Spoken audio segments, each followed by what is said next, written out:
Hello and welcome to Esther's classes. आज हम पढ़ेंगे first aid in drowning. Drowning के समय हमें क्या फर्स्ट एड करना चाहिए। ड्राउनिंग का अर्थ होता है डूबना। अब हम देखेंगे डेफिनेशन ऑफ ड्राउनिंग। ड्राउनिंग किसे कहते हैं? Respiratory impairment due to the aspiration of fluid into the lungs which causes respiratory arrest. जब कोई व्यक्ति डूबता है तो उसके लंग्स में क्या होता है, जिस उसका लंग्स या रेस्पिरेटरी सिस्टम में क्या होता है जिसकी वजह से वो सांस नहीं ले पाता।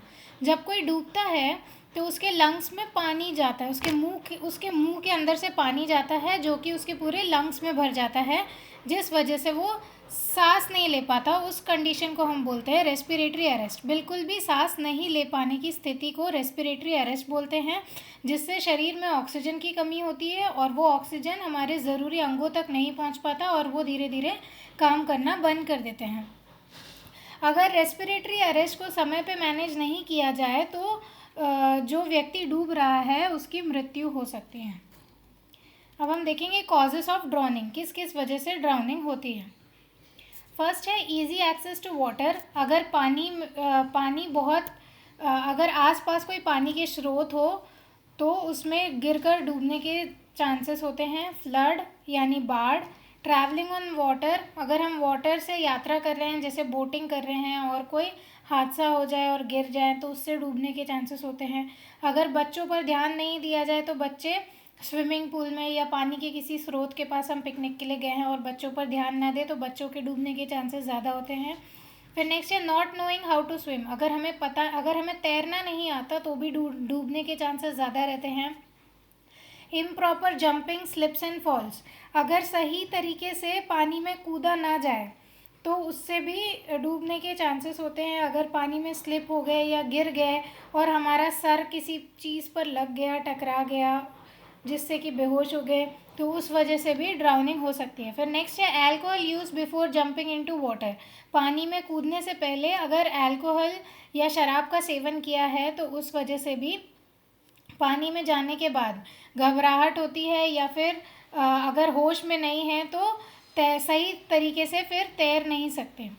फिर नेक्स्ट हम देखेंगे मेडिकल कंडीशंस जैसे कि एपिलेप्सी या झटके आना या मिर्गी जिसको बोलते हैं।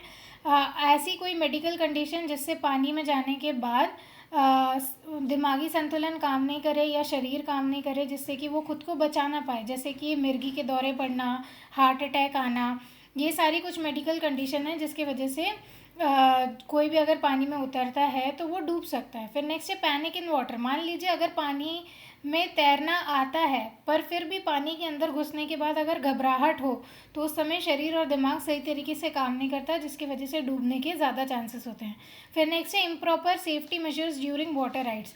कई बार क्या होता है वाटर राइड्स के लिए जाते हैं, जैसे हम फैमिली के साथ, दोस्तों के साथ कहीं पर पिकनिक पे जा रहे हैं, वहाँ पर बोटिंग हो रही है या वाटर राइड हो रही है तो सेफ्टी जैकेट नहीं पहना है, सही तरीके से सेफ्टी मेजर्स नहीं लिए हैं, या हमारे साथ कोई गाइड नहीं है, या हमें सही से बोट चलाना या राइड करना नहीं आता है, या हमें वहाँ के लोकल वाटर का प्रेशर या टाइड्स के बारे में नहीं पता है, तो पानी में गिरने और डूबने के चांसेस ज़्यादा रहते हैं।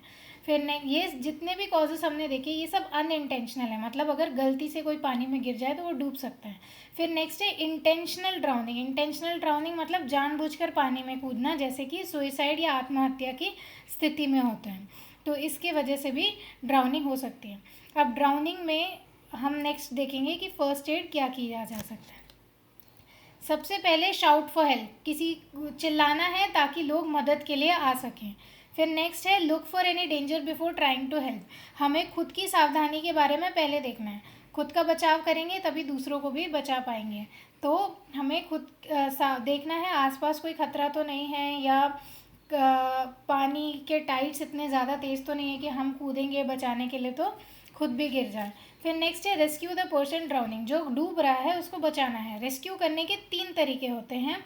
फर्स्ट है रो, सेकंड है टो और थर्ड है गो। रो का मतलब होता है नाव चलाकर उस व्यक्ति तक पहुंचना। अगर हमें देखना है सबसे पहले कि आसपास कोई नाव की सुविधा उपलब्ध है कि नहीं।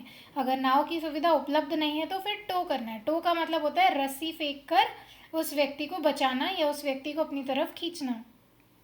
अगर वो भी पॉसिबल नहीं है तो फिर गो, तभी हम पानी में कूदकर उस व्यक्ति तक पहुंचेंगे जिसको हमें बचाना है। तो फर्स्ट है रो, नाव का इस्तेमाल करना है। सेकंड है टो, रस्सी या जो एयर बैग्स होते हैं उसकी मदद से उसको बचाना है, या फिर अगर ये दोनों अवेलेबल नहीं है तभी हमें जाना है, पानी में कूदकर जाना है। फिर उसके बाद नेक्स्ट है पानी से बाहर लाने के बाद अब हमें क्या करना है। पानी से बाहर लाने के बाद उसे किसी समतल जगह पर लिटाना है जो कि सेफ़ हो और इवन हो। फिर नेक्स्ट है तुरंत एम्बुलेंस को फ़ोन करना है। हमें पेट में दबाकर पानी निकालने की कोशिश नहीं करना है, वो गलत तरीका होता है। पेट में कभी भी दबा के निकला हुआ पानी को नहीं निकालना है। हमें एयरवे, ब्रीदिंग और सर्कुलेशन चेक करना है। हमें चेक करना है उसके सर को थोड़ा पीछे की तरफ करके मुंह को उठाकर हमें चेक करना है उसके एयरवे में पानी तो नहीं भरा है। तो अगर पानी भरा है तो टिल्ट करके पानी को बहने देना है। फिर ब्रीदिंग चेक करना है, उसके गर्दन को थोड़ा उठाकर उसकी ब्रीदिंग को सुनना है और महसूस करना है सांस ले पा रहा है कि नहीं। फिर उसके बाद हमें उसका कैरोटिड पल्स चेक करना है कि वो चल रही है कि नहीं।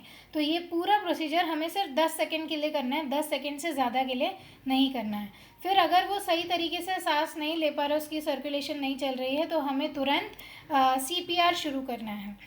30 कंप्रेशंस और 2 ब्रेथ्स CPR शुरू करना है। और अगर उसके बाद व्यक्ति को होश आ जाता है, होश नहीं आता है, तो एम्बुलेंस आने का वेट करना है और हमें CPR चालू रखना है। और अगर उस व्यक्ति को होश आ जाता है तो उसे कंफर्टेबल पोजीशन में बैठाना है और उसको किसी सूखे और गर्म कपड़े से, अगर हमारे पास ब्लैंकेट अवेलेबल है तो ब्लैंकेट, नहीं तो कोई भी साफ़ और सूखा कपड़ा, बेडशीट या किसी के कपड़े, सूखे कपड़े से उसको ढकना है ताकि उसे ठंड से बचाया जा सके। फिर उसके बाद एम्बुलेंस के आने का वेट करना है और उसे सुरक्षित हॉस्पिटल पहुंचाना है। तो ये था फर्स्ट एड इन ड्राउनिंग, डूबने पर किस तरीके से हम व्यक्ति की सहायता कर सकते हैं।